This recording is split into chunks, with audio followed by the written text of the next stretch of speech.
My name is Elena. The bathroom door vibrated against my palm. Thud, thud. It wasn't a knock. It was the heavy, frantic impact of a grown man's shoulder ramming into solid oak. Inside, water sloshed violently, spilling over the porcelain rim and hitting the tile floor with wet, sloppy slaps. Then came the voice. High-pitched, panicked. My sister! Stop, Greg! Stop! She's right there! She's holding the handle! My husband's voice followed, a guttural bark that I had heard him use on telemarketers and waiters, but never on me. Not until now.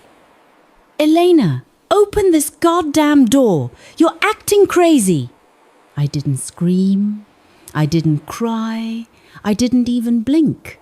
I simply turned the brass deadbolt until it clicked loud, final, and satisfying. Then I leaned my forehead against the cool wood and whispered, mostly to myself, I'm not the one locked in a bathroom with my sister-in-law Greg.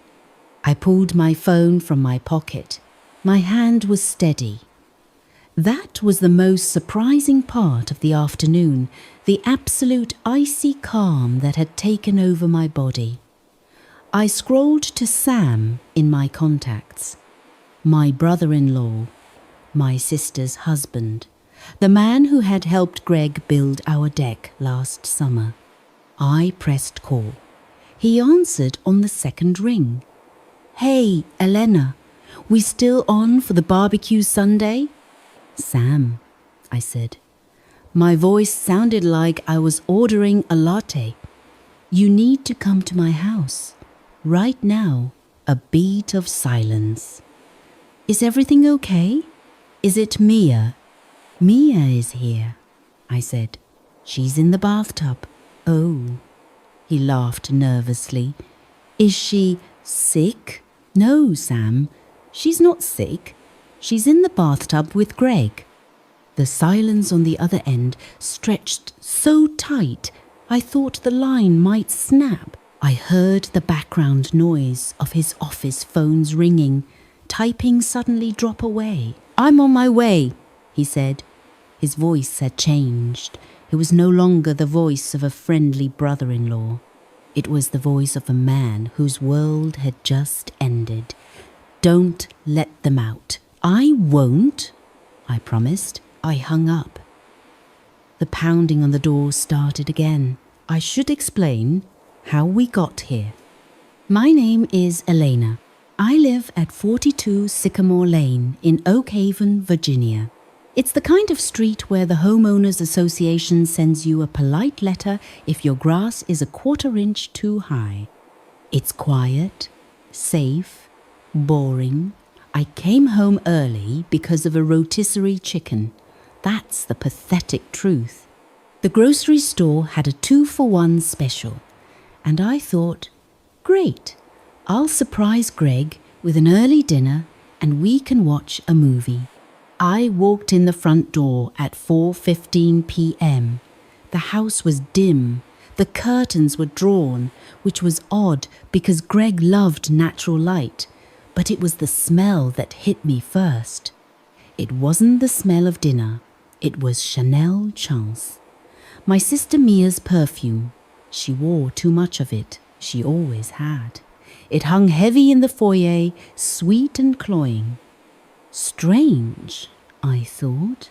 Maybe she stopped by to drop off the casserole dish she borrowed. Then I heard the giggle. It came from the master bath down the hall. A soft, breathless sound, then the splash of water, then Greg's voice, low and murmuring, a tone he usually reserved for when he wanted something from me. My stomach dropped. It felt like I was in a plummeting elevator. I walked down the hallway. The floorboards at 42 Sycamore Lane creak if you step in the middle, so I stepped on the sides. Habit. The bathroom door was cracked open about 2 inches. Steam curled out into the hallway, carrying the scent of my expensive lavender bath salts. I pushed the door open. They didn't see me at first. Greg was leaning back in the oversized tub, eyes closed, a glass of wine, my wine balanced on the edge. Mia was facing him, tracing a line of bubbles down his chest. I stood there for 5 seconds. In those 5 seconds, 10 years of marriage dissolved. The time we drove to Cape Cod in the rain, the day we bought this house, the miscarriage we cried over together 3 years ago, it all evaporated, replaced by the image of my sister's wet hair plastered to her neck. Then Mia looked up. Her eyes went wide. She scrambled back, splashing water everywhere. "Elena!" Greg's eyes snapped open. He looked at me, and for a split second, he looked like a deer in headlights. But then, his face shifted. It wasn't guilt. It was annoyance. "Jesus, Elena," he said, reaching for a towel. "Don't just stand there." That was the moment. If he had apologized, if he had looked ashamed, I might have screamed. I might have thrown something. But he looked annoyed, as if I was the inconvenience, as if I had interrupted a business meeting. I stepped back out into the hallway. I grabbed the handle. I pulled the door shut, and I engaged the toddler lock. It was a heavy-duty sliding bolt we had installed at the very top of the doorframe 5 years ago, back when our nephew was going through a phase of locking himself in bathrooms. It was high up, out of reach from the inside, and designed to keep people out, or in this case, in. Click. That was 20 minutes ago. Now, I was sitting on a hallway chair, guarding the door like a warden. Inside, the arguments had started. "You idiot," Mia hissed. "I told you she gets off early on Thursdays." "Shut up, Mia," Greg snapped. "Just help me get this hinge off." "You can't take the hinge off," I said loudly, addressing the wood. "The pins are on the outside. I'm looking at them right now." "Elena!" Greg shouted.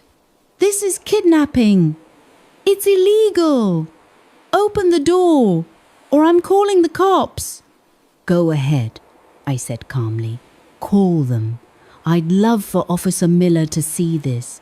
I think his wife goes to Mia's spin class." Silence. They knew I was right. They were trapped by their own shame. Headlights swept across the front window, gravel crunched in the driveway, then heavy footsteps on the porch. I walked to the front door. Sam stood there. He looked grey. He was wearing his work suit, but his tie was pulled loose.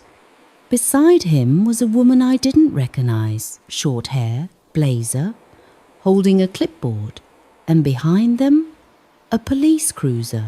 Sam looked at me. "I brought a witness," he said, gesturing to the woman.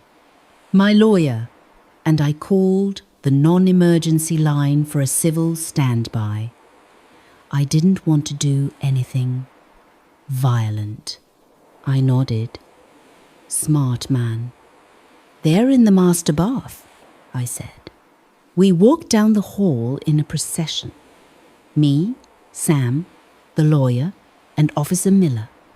The bathroom was quiet now. They must have heard the heavy boots of the officer. Sam stopped at the door. He didn't pound. He just leaned his forehead against the wood, closing his eyes for a second. "Mia?" he asked. His voice broke. "Sam?" Mia's voice came through, muffled and trembling. "Sam, wait, let me explain. It's not what you think. You're in a bathtub with my brother-in-law," Sam said flatly. "Unless you're baptizing him, I know exactly what it is." He looked at me. "Unlock it." I stood on my toes and slid the bolt back. Clack! The door swung open. The humidity hit us first, then the smell of fear. Greg was wrapped in my pink bathrobe, which was 2 sizes too small for him. Mia was clutching a towel to her chest, her mascara running down her face in black streaks. The flash of a camera blinded them. Sam's lawyer didn't say a word. She just held up her phone, snapping photos. The wine glass, the wet floor, the two of them huddled together. "Hey!" Greg shouted, stepping forward. "You can't do that!" Officer Miller stepped in front of him. "Sir, keep your distance. I'm here to ensure the peace." Sam looked at Mia. He didn't scream. He didn't cry. He looked at her like she was a stranger he had met at a bus stop. "Pack a bag," he said. "You're not coming home." "Sam, please," Mia sobbed, reaching for him. He stepped back. "Don't touch me. You can stay at your mom's or a hotel. I don't care. But don't come to the house." He turned to me. "I'm sorry, Elena." "Me too," I said. Greg, seeing that the physical intimidation wasn't going to work with the cop present, switched tactics. He looked at me, his eyes cold and hard.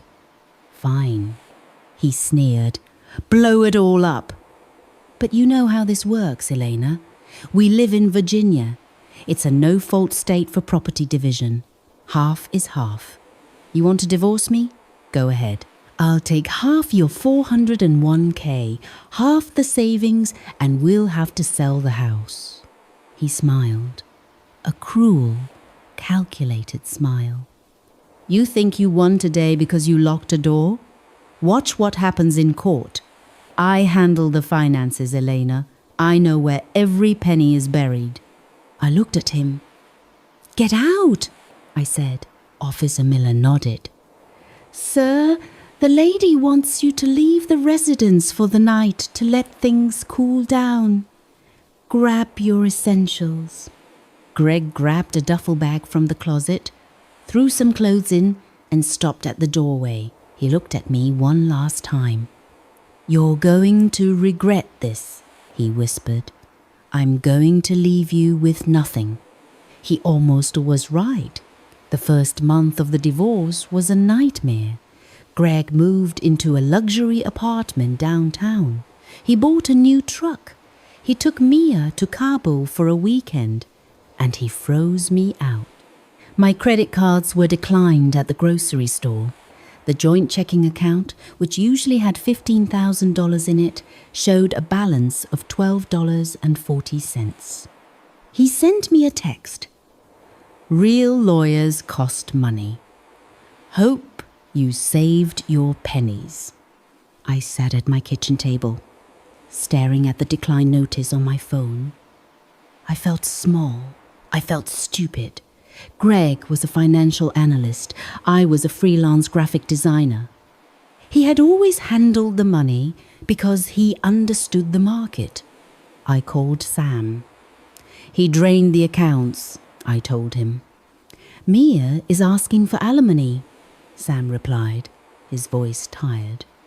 "She says she's accustomed to a certain lifestyle." "We need a shark," I said. We hired Susan. Susan was 70 years old, wore hearing aids, and cost $400 an hour. Her office smelled like peppermint and old paper. When I told her Greg said he would bury me, she didn't look worried. She looked bored. "Men like Greg are predictable," Susan said, adjusting her glasses. "They think money is magic. They think if they move it, it disappears. But money leaves a trail louder than a marching band." "He says it's a no-fault state," I said. "He says cheating doesn't matter." Susan smiled. It was a terrifying smile. "Cheating doesn't matter for the divorce decree, honey. But spending marital assets on the affair? That matters. Dissipating assets in anticipation of divorce? That matters a lot." She handed me a stack of papers. "Sign these. We're going to freeze him." The mediation took place 3 months later. Greg walked in wearing a 3-piece suit, looking like he owned the building. He didn't bring Mia. He sat across from me and slid a piece of paper forward. "I'm feeling generous," Greg said. "You keep the car, I keep the house and the retirement accounts, and I won't ask for spousal support." Susan didn't even look at the paper. She opened her binder. "Mr. Carter," Susan said, her voice shaking slightly with age, "we have some questions about your financial disclosures." Greg rolled his eyes. "Here we go. I told you, the market has been down. The accounts took a hit." "The market didn't take a hit," Susan said, sliding a spreadsheet across the table. "The Ritz-Carlton in Cabo took a hit. $4,200 charged to the joint savings account." Greg stiffened. "That was a business trip." "With Mia?" Susan asked. "We have the flight manifest." She flipped a page. "And here, Tiffany & Co., $3,500, a diamond tennis bracelet. Purchase date, 2 days before Elena found you in the tub. I bought that for Elena." Greg lied smoothly. "Really?" Susan pulled out a photo. It was a screenshot from Mia's Instagram. A selfie of her arm, wearing the bracelet, captioned, "Spoiled, because it looks like you bought it for your sister-in-law using your wife's money." Greg's jaw clenched. "So what?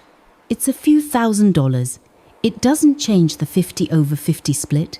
Actually," Susan said, "it establishes a pattern of wasteful dissipation of marital assets." She flipped another page. "But let's talk about the big one." Greg stopped breathing. I saw it. The moment his confidence cracked. "On the night Elena locked you in the bathroom," Susan said, "at 9:45 p.m., while you were allegedly packing your bag, you initiated a wire transfer of $140,000 from your Vanguard account to an offshore account in the Caymans." Greg went pale. That didn't go through." "No," Susan said. "It didn't, because Elena called the bank at 9:30 p.m. and put a fraud alert on all activity. But the attempt, that's fraud, Mr. Carter. Attempting to hide assets from the court." The mediator, a retired judge named Harold, who looked like he just wanted to go to lunch, finally looked up. He peered at Greg over his glasses. "Mr. Carter, did you attempt to move 6 figures out of the marital estate immediately following a domestic incident?" "I was protecting my assets," Greg shouted. "She's crazy. She locked me in a room." "You were protecting our assets from me," I corrected him. Susan closed the binder with a soft thump. "Here is our counteroffer," she said. "Elena gets the house. Elena gets 100% of her own $401K. You will reimburse the marital estate for every penny spent on Mia, the hotels, the dinners, the bracelet, and you will cover Elena's legal fees for having to track down the money you tried to steal." Greg laughed nervously. "I'm not signing that." The mediator cleared his throat. "Son, if this goes to trial and a judge sees you were sleeping with her sister and then tried to wire funds offshore, you'll be lucky if you walk away with your shoes. Sign the paper." Greg looked at me. He looked for the fear he was used to seeing. He looked for the woman who asked permission to buy new curtains. She wasn't there. He picked up the pen. His hand shook. 6 months later, the house on Sycamore Lane is quiet. I changed the locks, not the toddler lock, the real ones. I painted the bathroom a deep ocean blue. I threw out the tub and installed a standing shower with rainfall glass. I was in the garden planting hydrangeas when a car pulled up. It was a Honda Civic, rusted at the wheel wells. Mia stepped out. I hadn't seen her since the night in the hallway. She looked different. Her hair was dull. She wasn't wearing Chanel Chance. She was wearing jeans and a t-shirt that looked like it came from a thrift store. Sam had gone through with his divorce too. He kept their house. Mia was living in a studio apartment on the bad side of town. She walked up to the edge of the driveway but didn't cross onto the grass. "Hi, Elena," she said. Her voice was small. I wiped my hands on my gardening gloves. "Mia, I heard the divorce was finalized," she said. "I heard you got the house." "I did." She kicked at a piece of loose gravel. "Greg left me, you know, when the money got tight. He said I was too much drama." I didn't answer. I just watched a butterfly land on the fence. "I miss you," Mia whispered. Tears filled her eyes. "I miss us. I miss Mom's Sunday dinners. I made a mistake, Elle. I know I did. But we're sisters. Blood is thicker than water, right?"